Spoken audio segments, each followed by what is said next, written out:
السلام عليكم ورحمه الله تعالى وبركاته. مرحبا بكم في هذا الفيديو جديد اللي التتمه ديال الكور.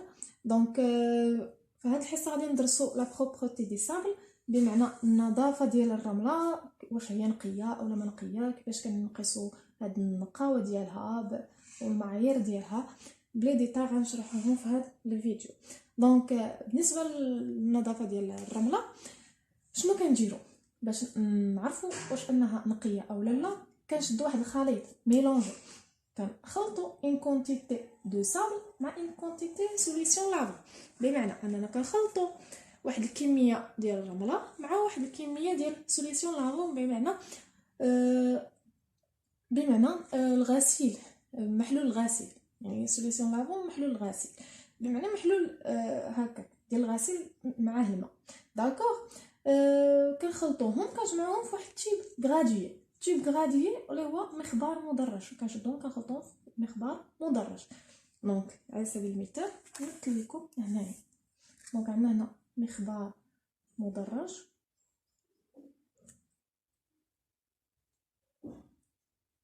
دونك غناخذ القياسات عشوائيا بحال هكا. دونك في المخبار المدرج كنديروا واحد الكميه ديال الرمله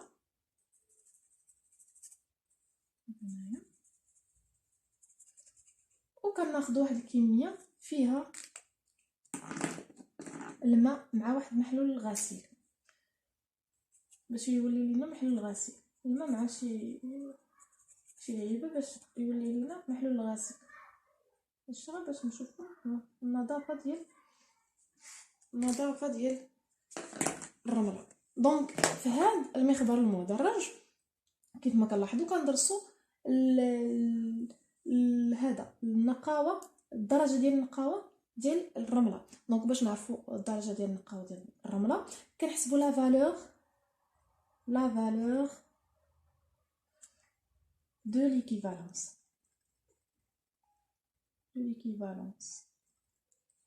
D'accord? Donc la valeur de l'équivalence, les كنرمزوا l'équivalence de sable. Donc كنرمزوا ليها باش من الاسم ديالها. دونك كنرمزوا ليها ب اس، بمعنى E équivalence S نسبة للصابل. داكوغ، مزيان. هذا هنا عطانا واحد لا هوتور، واحد ارتفاع هنايا H1، وهنا كذلك عطانا واحد الارتفاع اللي هو H2. مزيان. دونك باش هنا نحسبوا on calcule la valeur de l'équivalence de l'équivalent de sable par la formule suivante. Donc la formule suivante اللي غادي ندرسوها ولا العلاقه اللي كتعطى هي ES اللي قلت لكم l'équivalent de sable كيساوي شنو غيساوي لينا هنا H1، داك الارتفاع الاول اللي كاين هنا لتحت اول مقسوم على الارتفاع الثاني اللي كاين الفوق، مزيان كنضربوه في 100. هذا هو l'équivalent de sable. مزيان مضروبه في 100. سي تري بيان. دونك هاد العلاقه نشدوها نأطروها باش نبقاو طويل حاقين عليها. سي بيان. دونك غادي ندرسو من بعد فاش غادي نحسبوا هاد القيمه ديال ليكيفالون او لا المكافئ الرملي.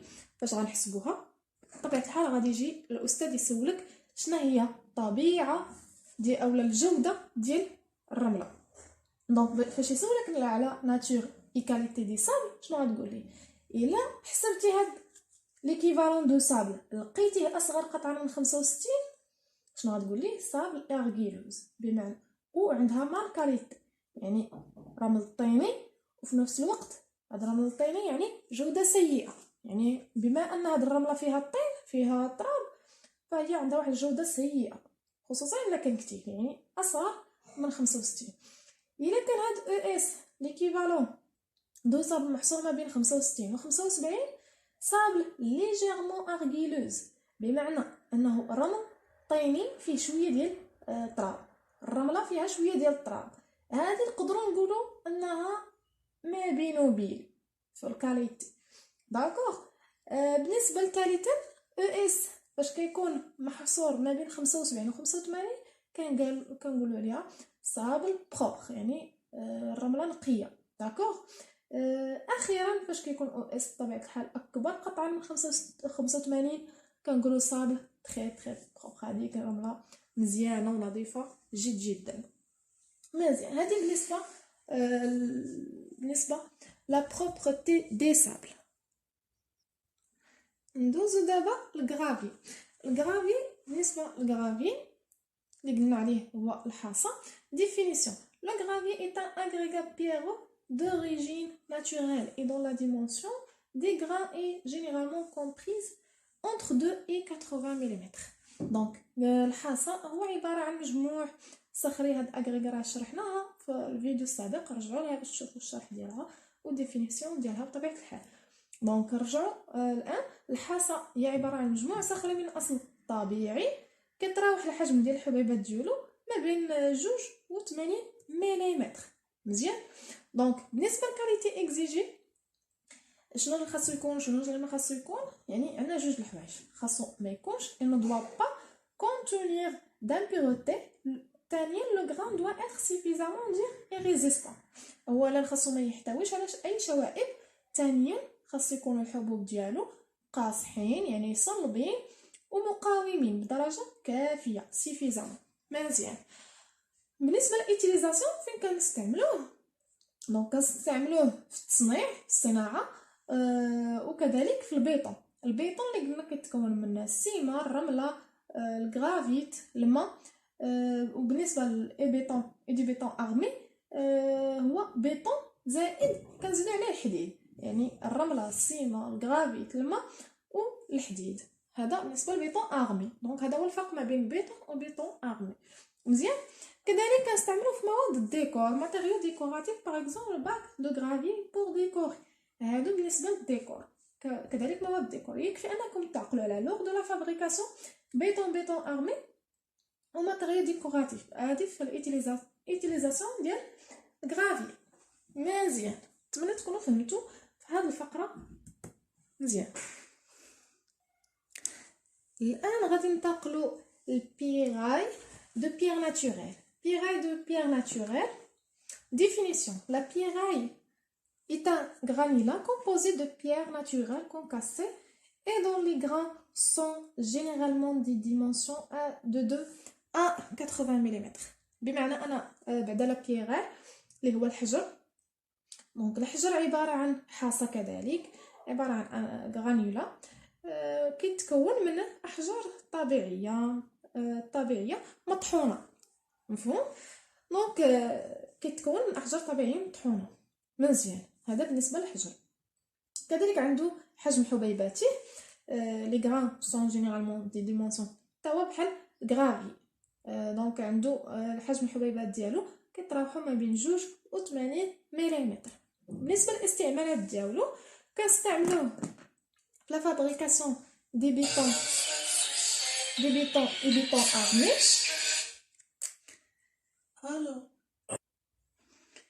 وبالنسبة لثاني استعمال هو lors de la construction de route.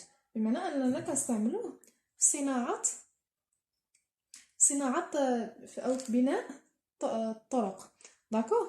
دونك هنا الأولى la fabrication des bétons et des bétons armés بمعنى أن صناعة البيطون وبيطون ارمي. ثانيا بناء طرقان. مزيان. دونك ندوزو السي اللي هي بريكايلون.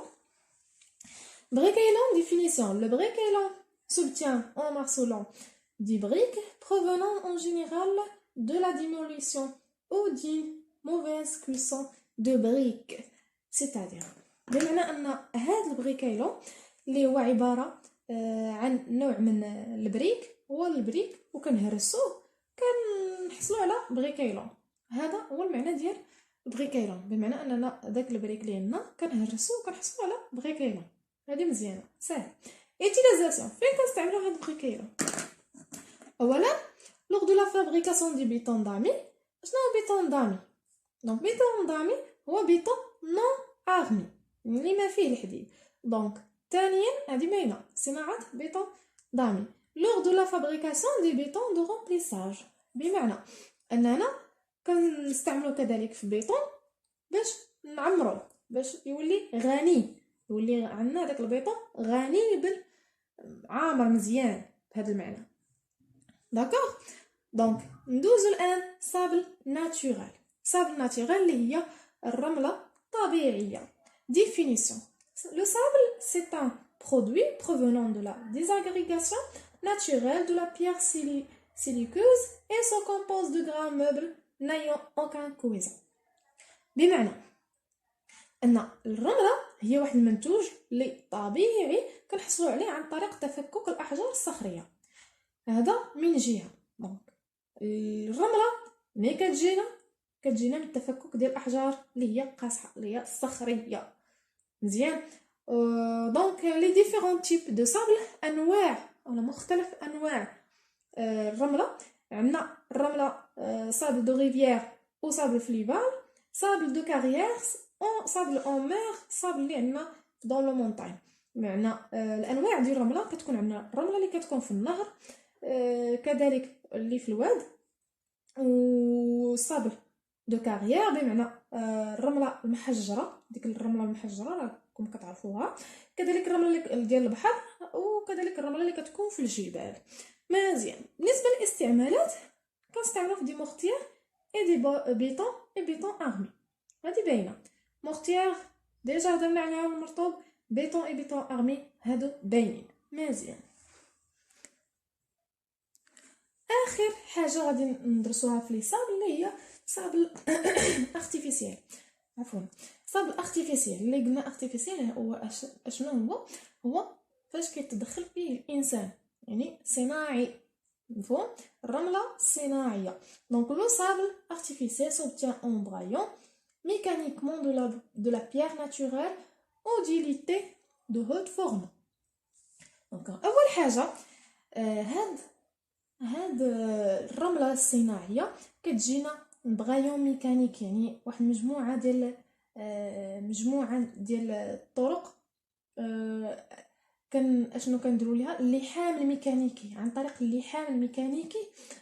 كيفاش اللحام الميكانيكي؟ اللحام كيف ما كنعرفوا هو ان شي حاجه كتلتصق مع شي حاجه، يعني هذا اللحام ميكانيكي. داكوغ. اللحام الميكانيكي بالحجر، هذا الالتصاق كيكون بالحجر. داكوغ. الحجر الطبيعي او الحليب الفرن داك الفرن العالي.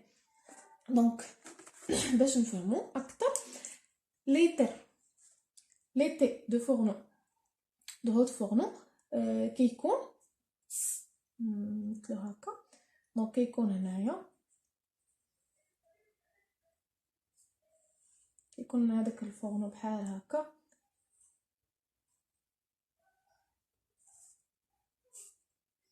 هنا كيخرج منه الغاز، وهنا كيكون فيه درجات ديال الحراره.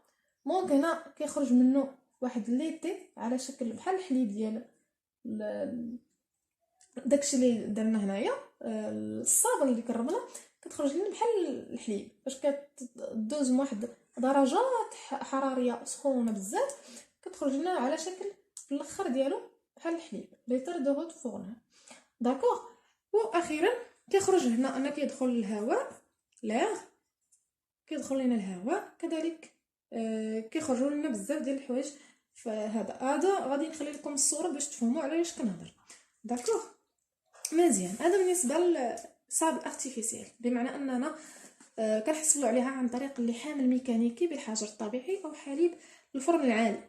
مزيان. بالنسبه للصابل ارتيفيسيال، الصابل ارتيفيسيال عندنا لو بوسيير دو بيير ناتوريل اي لو بوسيير دو ليتي.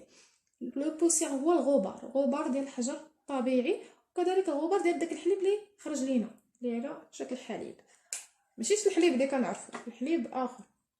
داكوغ. لو بوسيير دو بيير ناتوريل، لو بوسيير دو ليتي. دونك هادشي اللي عندنا بالنسبه لهاد الفقره هادي. نتمنى لكم التوفيق، والسلام عليكم ورحمه الله تعالى وبركاته.